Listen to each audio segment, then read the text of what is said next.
Well, staying here in Europe, in the Czech Republic, people are choosing a new parliament in a two-day election. The outcome could dramatically shift the country's political direction.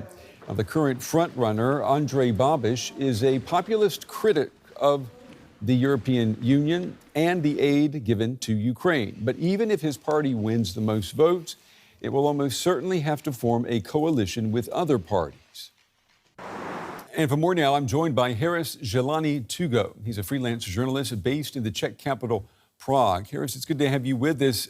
I know it has been an intense campaign. What would you say the mood is like now that voting is beginning? Thank you so much for having me. The first day of voting ends in less than 2 hours. There is one more day of voting to go. From my observation over the last month and from today on the ground, I see many people in Czech Republic are tense, anxious, and sharply divided. One thing is clear, people are frustrated with the rising housing costs, living expenses, and economic insecurity. So there is a tangible dissatisfaction with the current government. But at the same time, there is a debate and discussion over identity and the EU context, political loyalties, and the Ukrainian war. Many people I spoke to, they say they are really skeptical about the campaign promises made by the political parties. Mm-hmm. Urban, younger, pro-EU voters feel differently from older, rural, or lower-income voters, reflecting deep regional and generational divides. From my observation and the mood on the ground, it is really tense, very uncertain, and we will see in few days how that pans out. Harris, let me just focus a minute on Babiš, and he calls himself a Trumpist. How is that playing in Prague? So the pro-EU voices and the liberal circles and many journalists and activists in Czech Republic see Babiš's branding himself as Trumpist as a warning, because they see this as a threat to the independent voice and liberal spaces. This could also mean restrictions for the press and the rights of minorities. So there is a palpable fear several sections of Czech society are going to think about. Given his record from his last tenure, there is much suspicion over his claims and what he promises to deliver. Much like Trump's uncertainty, the political elites in Prague see Babiš with much skepticism.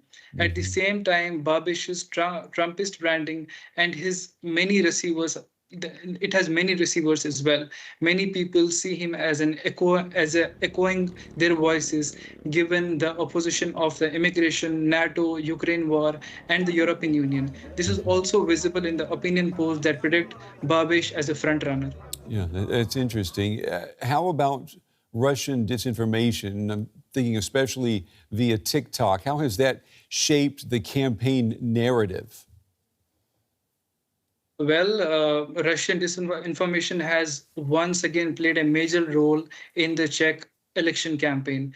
The Institute of Politics and Society in Prague reported that Russian propaganda is spreading across social media platforms in Czechia, and the TikTok has visible factor in the Czech election campaign. There has been hundreds of pro-Russian accounts on TikTok pushing pro-Russian and anti-Western narratives, generating millions of views each week, often more than mainstream politicians. The effect has been to amplify fringe parties, inject more hostility towards the EU, NATO, and support the Ukraine. It is worrying because young and undecided voters would spend more time on TikTok and are particularly exposed. We cannot say certainly how many votes this actually shifts, but it is certain. It has certainly shaped the tone of the campaign, making anti-Western sentiments appear more widespread. Harris, we've got about 30 seconds. Let me ask you, does it look like Babiš is definitely his party's going to get the most votes? One option for Babiš is freedom of direct democracy, a far-right anti-EU, anti-immigration party calling for Czechstat referendum. Another possibility is another alliance which includes the communists, and if they join the government, it would be for the first time since 1989, since the Velvet Revolution happened in Czech Republic. This also Yeah. Unfortunately, Harris, we're out of time, but we appreciate your reporting, and we will certainly be following this election. We know there's another day of voting ahead. Journalist Harris Jeelani Toogo in Prague. Harris, thank you.